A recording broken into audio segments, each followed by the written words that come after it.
One decision new retirees have to make is what to do with the money in their company-sponsored 401k plan. When you retire, you have several options. I am right now in the process of figuring out what to do with my 401a and my 403b funds. Here are 5 options and some IRS rules to be aware of. Option number 1 is you can just leave your money in your 401k plan. If your balance is above $5,000, you can usually just leave it there. If your balance is below $5,000, they'll give you a chance to do a rollover, and if you don't do it within a certain period of time, they'll withhold taxes and just send you the money. Keeping your money in your 401k plan might be a good idea if you like the investment funds.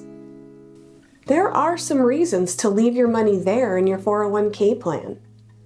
If your 401k plan has cost-effective investment options, there may be no reason to move it.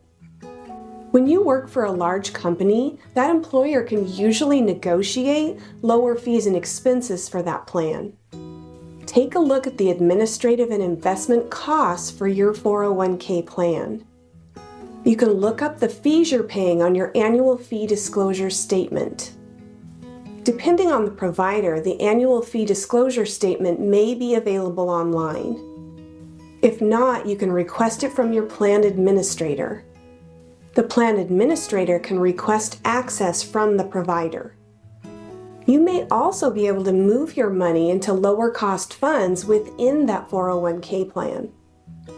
There is one last consideration for leaving your money in your 401k plan. This one is interesting. If you end up in financial trouble, it's actually best to have your money in a 401k plan. The bankruptcy courts can't touch money in a 401k plan, but they can access money if it's in an IRA. I did not know this.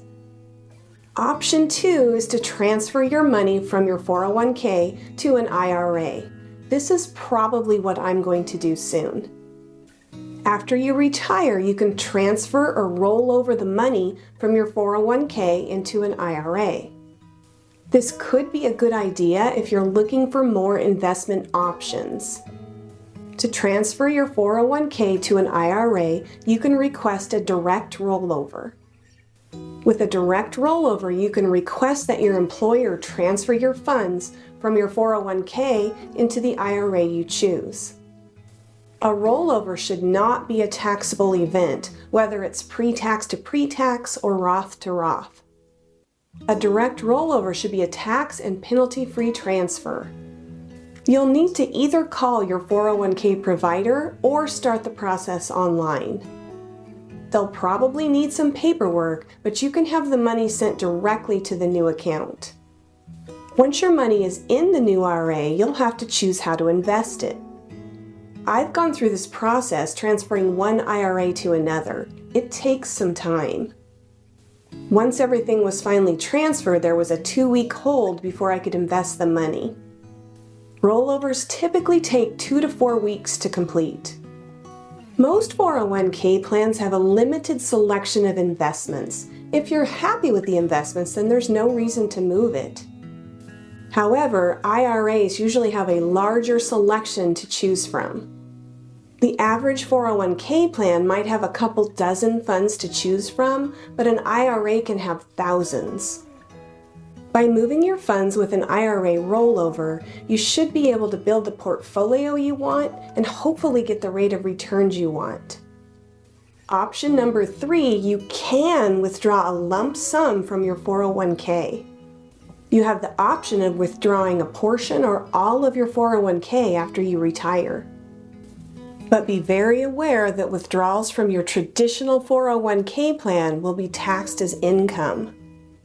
If you're under 59.5 years old, an additional 10% early withdrawal fee usually also applies. However, once you reach age 55, if you retire, that 10% tax penalty can be avoided under the rule of 55. Before you take the lump sum option, consider whether you really have an urgent need for that much money. If you withdraw cash from your 401k, it's possible that you could lose up to a third of it to taxes and penalties.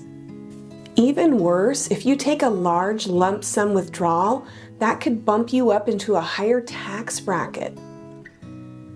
Option 4, some 401k plans offer the option to convert to an annuity. My work offers this option, but personally, I'm not a big fan of annuities.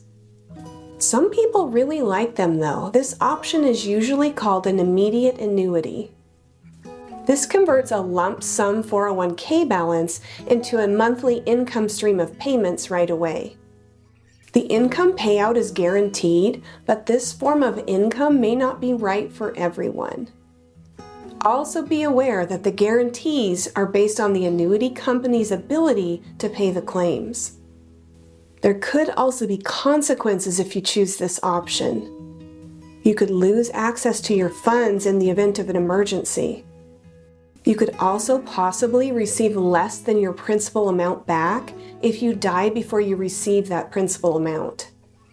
Before you take the annuity option, make sure you understand how it works. A guaranteed monthly income for life sounds great and safe. But it's quite possible that saving and investing on your own or with the help of a financial advisor can work out better for you. It can make more financial sense in the long run. Option 5 is to convert your pre-tax traditional 401k to a Roth IRA. I'll have a video in the future that explains how to do this.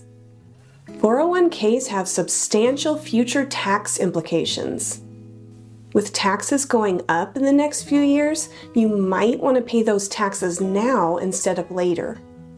Converting all or even part of a pre-tax 401k to a tax-free Roth can shift some of that tax burden away from your retirement years.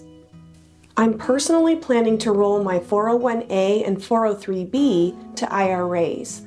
I haven't chosen the IRAs yet though. I'm not sure if I'll roll them into IRAs I already have or if I'll open a totally new one. Choosing what to do with your 401k plan after retirement can be a tricky decision. Whatever you do, don't choose quickly. Remember, you generally can't be forced out of your 401k if your balance is above $5,000. If you don't need the money right away, it can make sense to put off the decision for a little while as you adjust to your new life in retirement and get your finances figured out. A big part of knowing what to do with your 401k is simply learning all your options. Some retirees might benefit most from leaving their funds in their 401k plan, while others might find it more profitable to transfer to an IRA. These decisions depend on so many things. It can help to plan for these choices in advance to choose the right decision for you. I hope this helps you start thinking about your options for what you can do with your 401k after you retire. If you're new to my channel, hi, I'm Julie and this channel's Happy on Monday. Thanks for joining me. If you found this helpful, please like, and if you're interested in retiring early, consider subscribing. I'm going to leave you with the quote, "Focus on the step in front of you, not the whole staircase." Hope to see you again soon.